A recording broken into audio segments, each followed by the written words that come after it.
Penguin Random House Audio presents Radio Free Vermont, A Fable of Resistance, by Bill Mckibben. Read for you by Danny Campbell. For Spunky Knows-A-Lot. Chapter 1.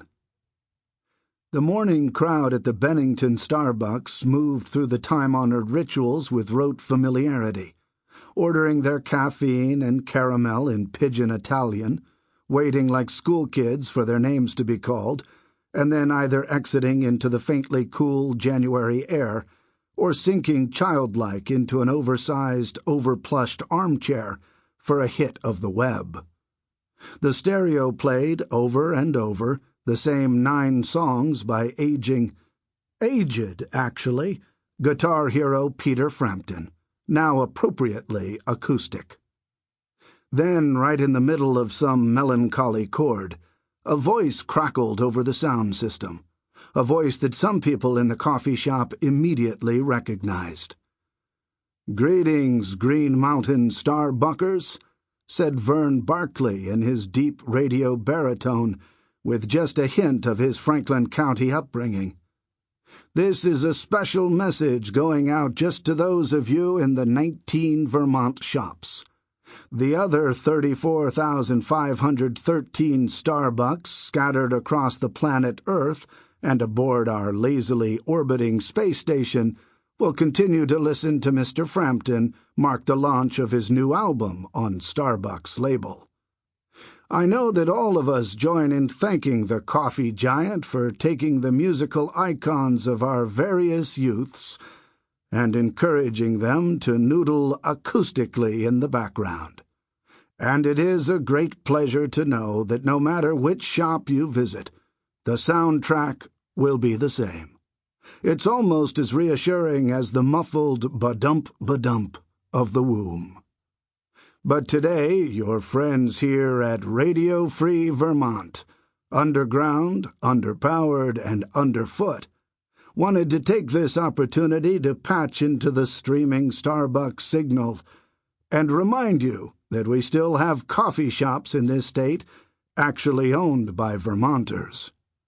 Coffee shops where the money in the till doesn't disappear back to Seattle, where the cream in the mocha sexy Kappa Molto comes from the cow down the road, and where the music on the stereo might actually come from your neighbors.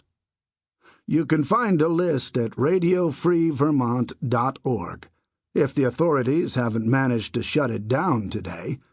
And don't bother telling them Vern sent you. They'll know. Remember, small is kind of nice. And now, if perhaps your barista will be so kind as to turn up the volume a notch or two, we'll leave you with a little Grace Potter and the Nocturnals, straight out of Waitsfield. As it happened, the manager was actually up on a stool trying to turn the speakers off, but not before Grace Potter's voice on the chorus of "Ah, Mary" cut through the morning air.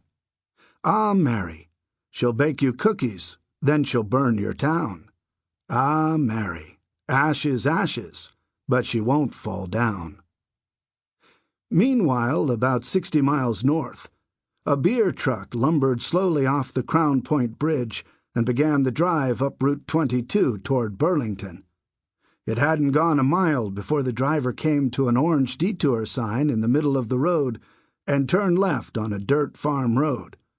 He drove about a mile more, past cows staring impassively at the sides of his truck with its pictures of 2 young women in bikinis, reclining in a hot tub and hoovering Coors Light long necks with an ardor that suggested deep and full-bodied pleasure.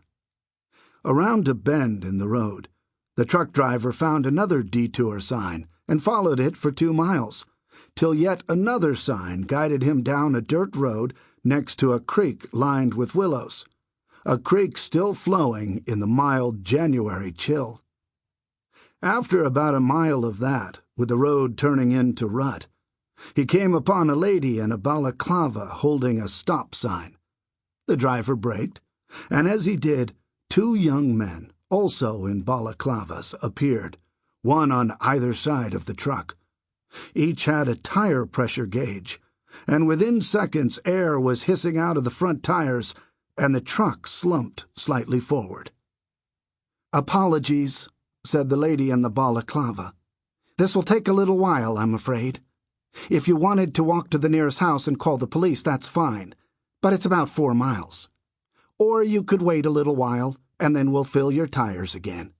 Anyway, we've made you a picnic." She put a paper sack on the seat beside him and started lifting things out.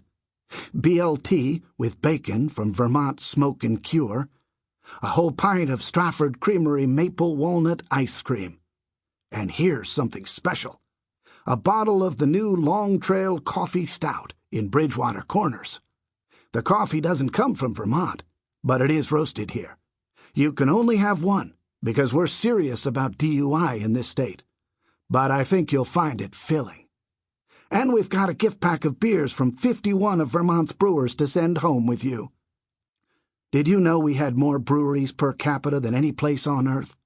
I have no idea why they think we need Coors, too. While she talked, the driver just gaped. The 2 young men were busy hauling down cartons of beer. They opened each, quickly twisted the caps, and then turned the whole box upside down to drain. When the bottles were empty, they loaded the cartons into the back of 2 pickups. The driver watched from his rear-view mirror, and after about half an hour he finally spoke. "Hey, lady, this is going to take forever. I've got 1,200 cartons in the truck. Why don't you just toss them over the side and let me go?" The woman looked up at him from above a draining carton of beer. "Oh, sweetie," she said, "this is Vermont. We recycle." 3 hours later, they were done. The balaclava-clad men pumped up his tires with a 12-volt air compressor and then disappeared into the small clay-plane forest at the edge of the farm driveway. The woman thanked the driver and then disappeared herself. He couldn't think what else to do, so he started his truck and headed back toward the bridge and his home in New York, 4,800 bottles of Coors Lighter, but with an impressive stack of cases of Vermont microbrew. The Holstein stared at him with the same unimpressed gaze, even though the ladies on the side of the truck now sported large talk balloons above their heads. "My breasts are suspiciously large," one was saying to the other.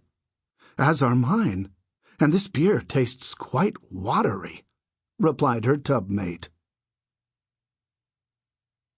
The 7th grade of Harwood Union High School hunched over their laptops, waiting for the next problem set. In the morning, like every other 7th grade in the state, and indeed the nation, they'd finished 3 modules of science questions in the monthly Every Youth Enhanced tests, mandated by the Federal Department of Education.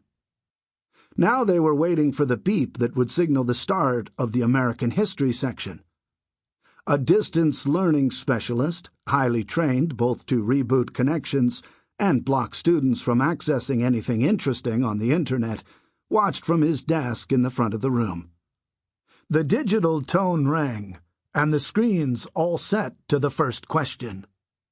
The U.S. government is composed of 3 branches: A, the legislative, the executive, and the president.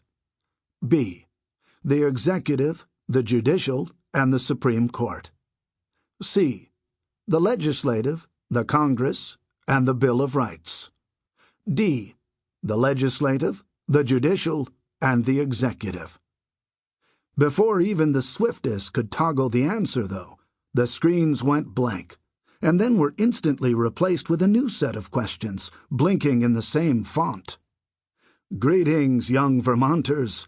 This day, the 21st of January, 2018, is the birthday of A, Ethan Allen, hero of Ticonderoga and captain of the Green Mountain Boys. B, Governor Leslie Bruce, hero of nothing. C, Ben.